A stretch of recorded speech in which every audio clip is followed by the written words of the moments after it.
Мына азыркы 6:30 өтүп калды кечки. Ушул убакка чейинки ооруканага канча жарадар келди? Ушул боюнча маалымат берип койсоңуз.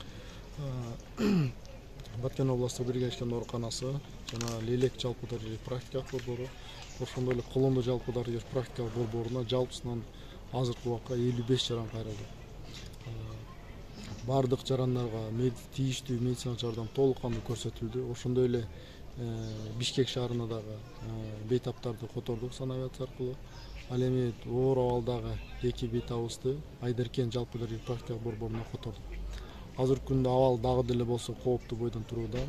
Областтык биргелешкен ооруканасына Ош, Жалал-Абад, ошондой эле Ноокат, Кызылкия, Кадамжай райондорунан келген дарыгерлер тобу бул жерде кошумча күч болуп бизге жардам берүүдө. Ошондой эле жалпысынан областтын аймагында 10 тез жардам бөлүмү бул жерде Баткен шаарында ушул райондордун тез жардам кызматы иш алып барып атат. Лелек районунда 15, жалпысынан 25 тез жардам мунаасы бүгүнкү күндө бул жерде кызмат медициналык жардам көрсөтүп атат. Ал эми бейтаптарды которгонго бизден кошумча келген тез жардам муналары жетиштүү деңгээлде.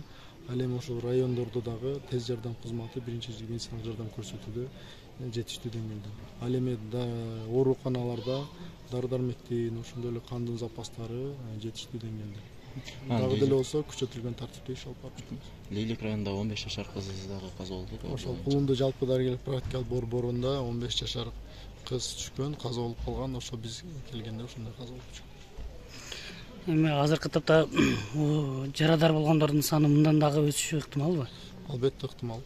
Ал дагы деле болсо кооптуу болушу мүмкүн. Ошондуктан биз бейтапканада күчөтүлгөн тартипте иш алып барып атабыз. Дарыгерлер баары жайында, дары-дармектин запасын кармап отурабыз.